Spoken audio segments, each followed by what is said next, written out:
Bremley, today is World Mangrove Day, and there must be a reason why there is a World Mangrove Day. So tell us about the importance of World Mangrove Day, mangrove trees in general, and tell us about a project that you're involved in. Sure. So, yes, we celebrate World Mangrove Day every year on the 26th of July. And today we're doing so, but I wish I was with the mangrove trees whose roots are so deep, going down into the swamps by the sea. Like these are roots too, but this is not a mangrove tree. Here we are in England. But mangroves are superheroes on our planet because their root system are so deep. They prevent the salt water from going into productive agricultural land because these roots would block saltwater intrusion. That's a major ecosystem services they provide. On top of that, these root systems and the mangrove tree draw down 5 to 10 times more carbon, depending how big the tree is, because they can go up to 30 meters. Wow. 5 to 10 times more carbon than these trees in Europe or in the US. So that's a lot. That's very efficient for mangroves. And each mangrove tree produces enough oxygen for us, for 5 people to breathe for their lifetime. That's a lot of oxygen.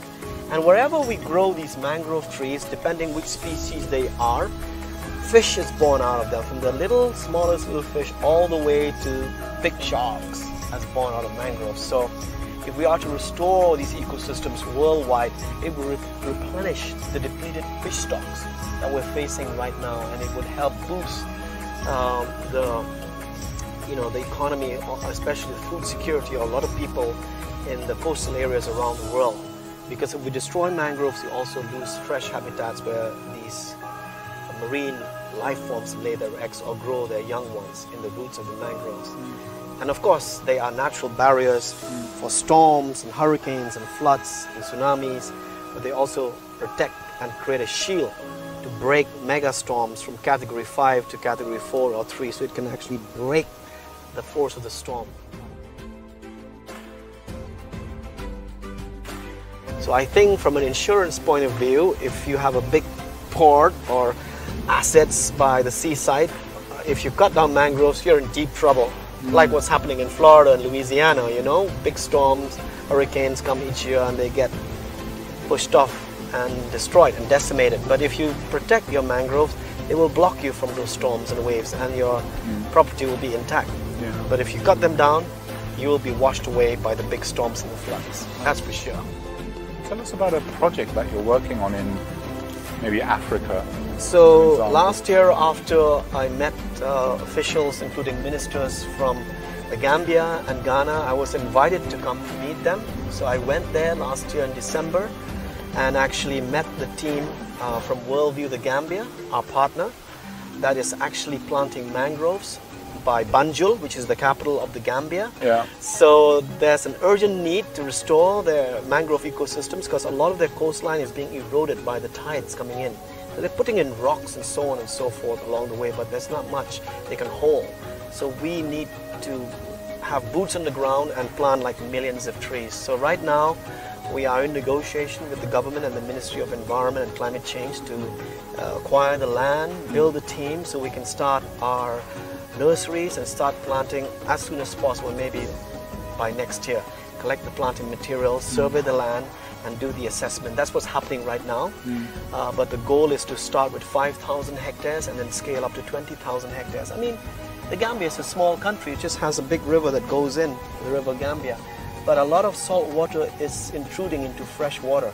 And you can even see mangroves growing way inland into the river, into the freshwater river. So obviously the tide's changing. So we need to act now.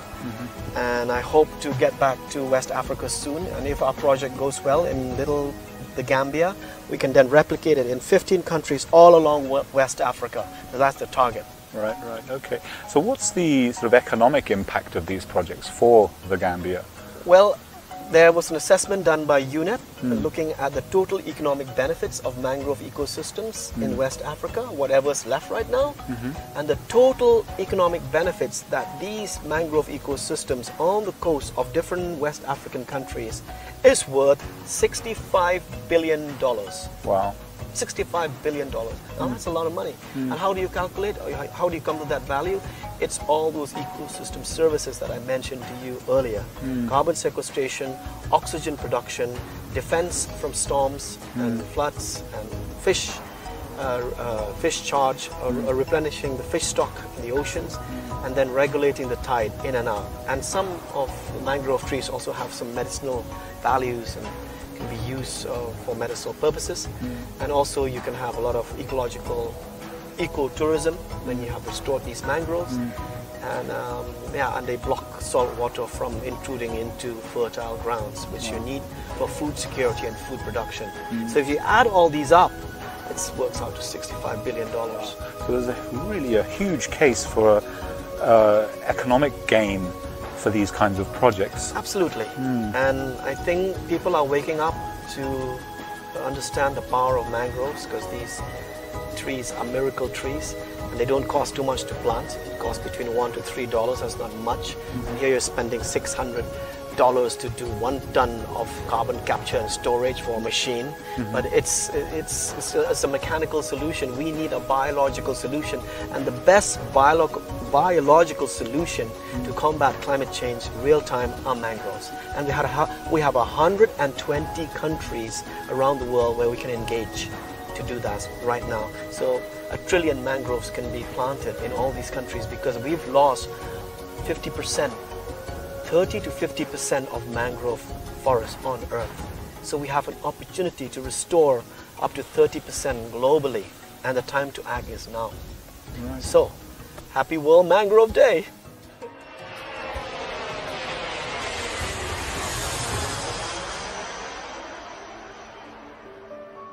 I'm very happy to be here with the Worldview, the Gambia team. As you can see, they planted these mangroves 6 years ago, 10,000 of them in December, which is not even the planting season. And as you can see behind me, they've all survived with the grace of God. So this is what we call the miracle trees. And now, with Worldview Gambia and the different line departments and the ministries of natural resources and climate change and the forest department and the wildlife and parks department, we're going to plant at least 25 million more of these mangrove trees in the next 5 to 10 years. We're looking forward to working with the people of the Gambia to fight climate change right here by the Atlantic Ocean.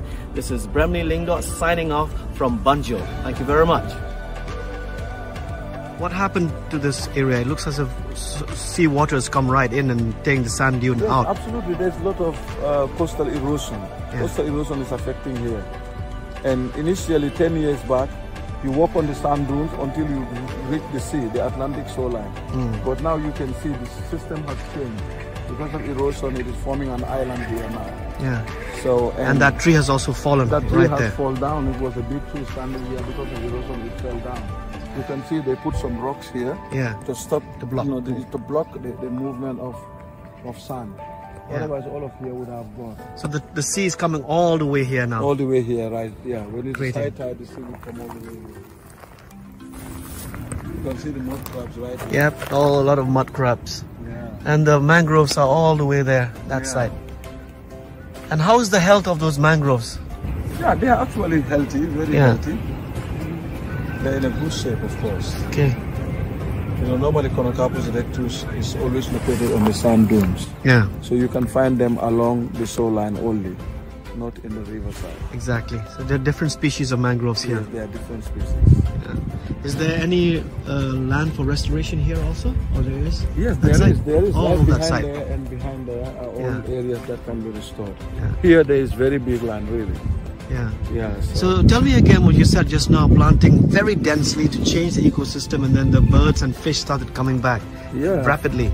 Yeah, it is important because, you know, planting for us, for Department of Parks and Wildlife, we do it to ensure that the ecological integrity is restored. Yeah. So in order to do that, we like to do dense planting. How many trees per hectare? Close to 10,000. Yeah, very dense. You can, yes, between 8 to 10,000. Yeah. You can do that in 1 hectare. Yeah. And the first thing it will create is leaves that will, you know, change the water temperature, cool the water temperature, and allow fish and other aquatic animals to come in. And it will also create shade. And they can come in and stay. Even the first year, fish can come in and stay. Immediately they can come and stay. Yeah. And after 2-3 years, the prop roots will start digging holes. Now the mold will get even more softer because it will have a lot of holes. Those holes provide home for fish. They provide home for mud crabs. You understand? So you always have water moving from underground and up and down. You know, so it creates habitat. Even crocodiles can live there. But also fish that are there are secured because when you attack them, they can always disappear because there's a lot of holes to hide. Prop roots and a lot of holes to hide. Where did you do that? Which part of the area did you do that test? Yes, actually a lot of that is done in Bintam Bolong area. Cool. Bintam Bolong area. You will be lucky if you come back here again. You will go around to see all what is done in the country. I really want to see that. Yeah, because it's really important. You know, coverage is important, but also the ecological integrity of a particular area is really important. You can bring a lot of fish quickly, and because the community need fish. Yeah. Like Bintam Bolong, because long time they don't have fish in their river, the economy has, you know, fall down, you know, nothing in the community, people were moving away. And because of that, you know, when we did dense planting, in 2-3 years, there was a lot of fish. Fishermen are coming. Right now, there's a lot of fishermen there. Even the communities cannot consume all the fish they are catching. They have to take it to the market. And I like the speed of you healing the ecosystem. Within 1 year, you can see impact and changes. Absolutely. Even our minister was amazed the last time he went to one of the sites. Yeah. He couldn't believe that was done by people. Yeah. Yeah, because the amount of work that is done there is unbelievable. Excellent. It's unbelievable. And also our arrangement, the way we do our work.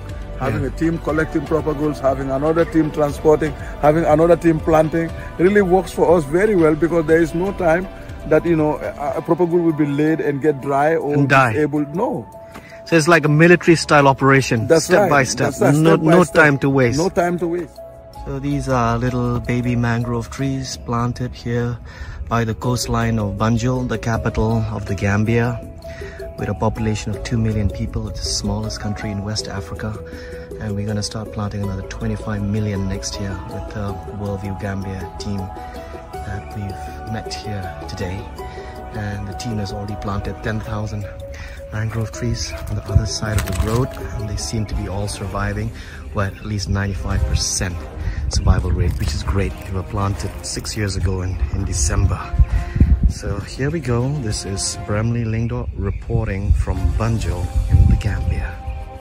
So my brother, tell me when you started planting these mangroves. Well, we planted this mangrove in 2015 during the International Volunteers Day celebration. Yeah, it is one of the activities that was conducted to celebrate the International Volunteers Day, and it was planted by Worldview the Gambia and the Fortress of Development for Africa in collaboration with National Volunteers Network and United Nations Volunteers. It was one of those activities that we did in 2015, and making it exactly 6 years today that we planted this. As a matter of fact, this mangrove, the propagules was planted during December when it was not even the planting season. But amazingly, 90% of these mangroves survived, and which makes us believe that yes, we can always do more for the Gambia, and that is why we are here today, to make sure that we plant more mangroves so that our fishes, our shrimps, crabs can have a breeding space, and even the mangroves will act as a natural dike against disaster, flood and storm. So that is why we are here today. We know we can do better and we can do more to protect the Gambia with mangrove and restoration. Welcome to Worldview the Gambia.